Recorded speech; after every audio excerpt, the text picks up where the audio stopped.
તો આગળ વાત કરીશું જંબુસરની। જંબુસરમાંથી એક એવો દાખલો સામે આવ્યો છે। સમાજના સારા કામ અને ઉત્થાન માટે લોકોએ નિરંતર પ્રયાસ કરવા જોઈએ। આ પ્રયાસને લગતા સર્વ રોગ નિદાનના કેમ્પો યોજાઈ રહ્યા છે। જંબુસરની અંદર આપને જણાવી દઈએ કે સર્વ નિદાન કેમ્પનું આયોજન કરવામાં આવ્યું હતું અને આ કેમ્પની અંદર ત્યાંના લોકો મફતમાં સારવાર લઈ રહ્યા છે અને પોતાના રોગનું નિદાન કરી રહ્યા છે। આપને જણાવી દઈએ કે સમાજના ઉત્થાન માટે સતત પ્રયત્નશીલ રહેતા રેવા સમન્વય સમિતિ જંબુસર દ્વારા નગરજનો અને ગ્રામજનોને સ્વાસ્થ્યની ચિંતા કરીને મહત્વપૂર્ણ પગલું ભરવામાં આવ્યું છે।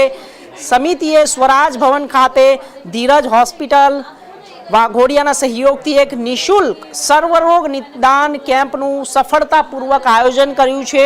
આરોગ્યલક્ષી કાર્યક્રમમાં શ્રી રેવા સમન્વય સમિતિના અગ્રણીઓ કિરણભાઈ જોશી, નિલેશભાઈ ભાવસાર, રાહુલભાઈ ઠાકોર તમામ લોકો હાજર રહીને આ કેમ્પને સફળ બનાવ્યો અને ત્યાંના નગરજનોને સર્વ નિદાન કેમ્પની અંદર નિઃશુલ્ક સારવાર આપીને તેમને સહાય પૂરી પાડી છે।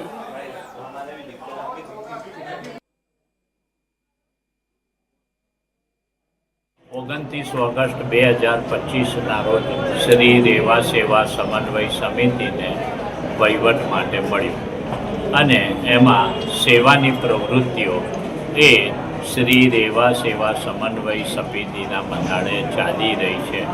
શિક્ષણની, આરોગ્યની, સ્વાસ્થ્યની, સ્વાવલંબનની આવી પ્રવૃત્તિ ચાલે છે। સ્વાસ્થ્યની પ્રવૃત્તિના ભાગરૂપે આજે શ્રી રેવા સેવા સમન્વય સમિતિ તથા ધીરજ હોસ્પિટલના સંયુક્ત ઉપક્રમે એક મેડિકલ કેમ્પનું આયોજન થયું।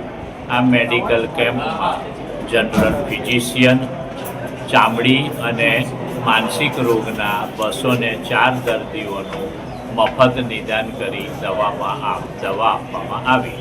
ડૉક્ટરો, નાગરિકો, પ્રશાસનના લોકોએ જે સાથ સહકાર આપ્યો તે બદલ એમનો હું આભારની લાગણી વ્યક્ત કરું છું।